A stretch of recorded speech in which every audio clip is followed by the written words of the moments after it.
Une aventure qui a commencé en 2017, puisque c'est le moment où certaines personnes sont venues me demander de refaire quelque chose, de repartir pour la commune. Alors, ce qui m'a plu dans cette campagne, c'est le côté aventure humaine. Et il est vrai que dès le début, on est parti à 4 ou 5, et on n'était pas nombreux, on était à mon domicile, on réfléchissait à ce que pouvait être le Pradé. Et au fil des jours, au fil du temps, les idées se sont réunies. Et au fil des différentes rencontres que j'ai pu faire pendant les mois qui ont précédé le premier tour, j'ai pu réunir autour de moi des gens qui aiment le Pradé, qui sont totalement désintéressés par autre chose que le Pradé.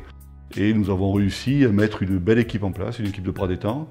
Nous avons surtout réussi à mettre en place un beau programme, puisque c'est quand même le résultat de beaucoup d'ateliers, de beaucoup de travail d'équipe. Chaque mot qui se retrouve dans ce programme, c'est le mot d'un Pradétan ou d'un de mes colistiers. Donc c'est ça qui fait sa richesse. Et on a réussi à monter en puissance pendant les mois qui ont précédé le premier tour, pour arriver avec 20% de suffrage. Donc les électeurs nous ont fait confiance. Ils ont reconnu en nous une équipe, un homme qui pouvait faire changer les choses. Nous avions pris un engagement, c'était de rester unis. Donc c'est un engagement qui avait été pris dès le début au sein de mon équipe. C'est un engagement qui avait été affiché auprès des autres listes.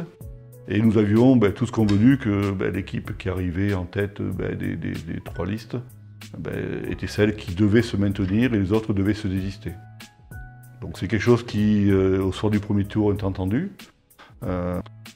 Ensuite est venue une date importante, c'est la date du deuxième tour, et puisque c'est jusqu'alors, donc par rapport à la pandémie, par rapport à pas mal de problématiques, cette date n'était pas affichée.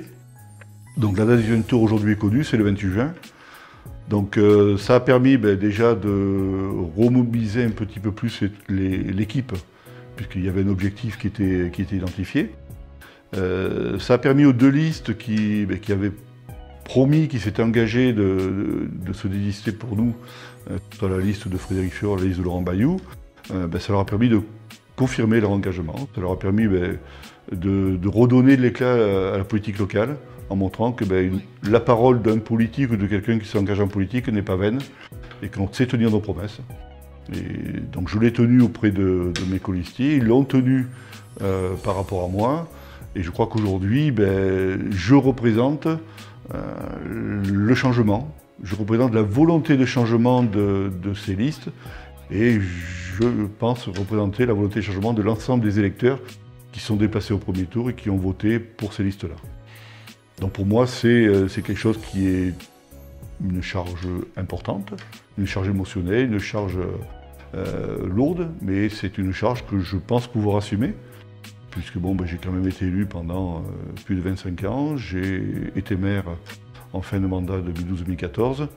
Je connais les rouages, je connais le Pradé, je le vis depuis plus de 40 ans, et pour moi, ce n'est pas une fonction qui me fait peur, c'est une fonction qui m'attire, non pas pour le pouvoir, mais pour l'envie d'être au service des gens et de pouvoir les écouter, pour les accompagner. Et tous les élus qui seront, si nous sommes élus à mes côtés, sont dans la même veine. Écouter, travailler pour, et faire en sorte que la qualité de vie s'améliore, et faire en sorte que, justement, tout ce qui a pu être la conséquence de cette volonté de changement soit atténué, soit transformé en quelque chose de meilleur.